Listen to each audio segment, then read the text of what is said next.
मसीह यीशु के बाबरकत और फतह में नाम आप सबकी सलामती हो। खुदावंद आप सबके साथ हो। खुदावंद आप सबको बरकत दे और कसरत से बरकत दे। आप सबको मेरी तरफ से नया साल मुबारक हो। आइए जीजो, आज सुबह हम खुदावंद के जिंदा पाक कलाम में से पढ़ेंगे पतरस का पहला आम खत, उसका पहला बाब।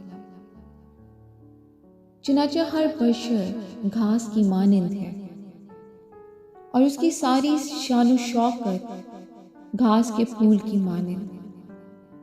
घास तो सूख जाती है और फूल गिर जाता है, लेकिन खुदावंद का कलाम अब तक कायम रहेगा। आमीन। ये वही खुशखबरी का कलाम है जो तुम्हें सुनाया गया था। आमीन जी। खुदावंद के जिंदा पाक कलाम के पढ़े और सुने जाने में इसकी बरकत हो। खुदावंद का शुक्र हो।